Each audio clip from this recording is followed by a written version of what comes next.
छाना के लगरी के पायली आई राम ठीक लगे। अरे ई का हो रउआ तो बोली मत हमरा से। तो अरे त मुंह कालत कहले बाड़ू। रउआ बात मत करी हमरा से, कोनो मतलब बा हमरा से? रउआ तो अपने धुन में रहे के बा हमरा अरे बतिया का भल में बताइबे कि बेलमुंड बिगड़बे हमार ना मनबे? बताओ का भइल बा।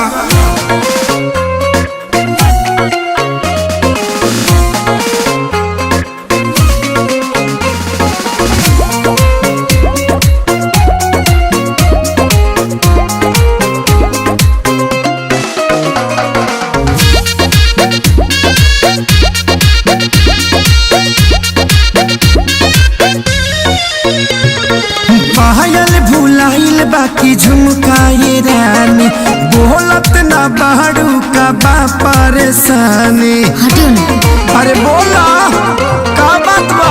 हटियो। पायल भुलाइल बाकी झुमकाए रानी, बोलत ना बाड़ू का बाटे परेशानी। काहे तोहर भोरे से लटकल बलोला हो, लटकल बलोला। हाँ तो सुनी ना।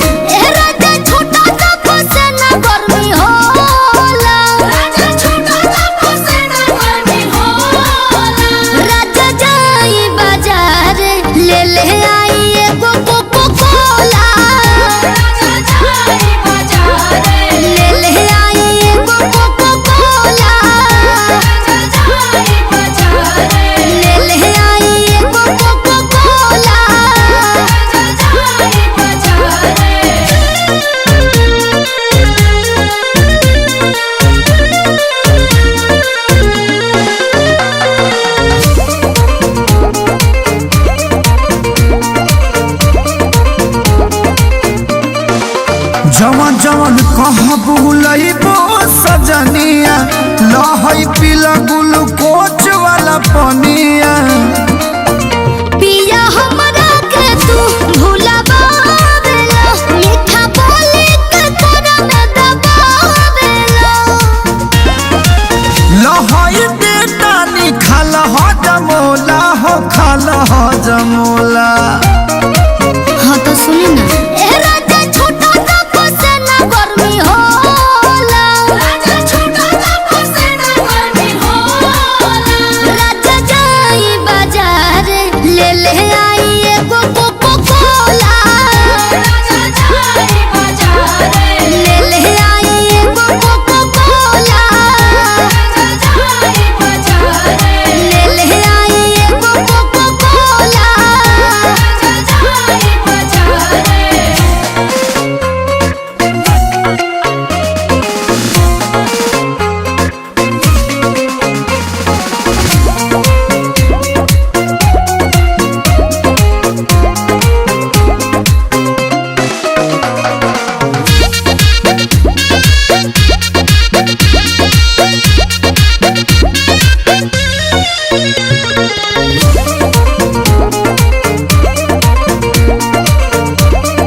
हम जाइब ये प्यारी, तोहरा के लाइब बनारस वाला साड़ी।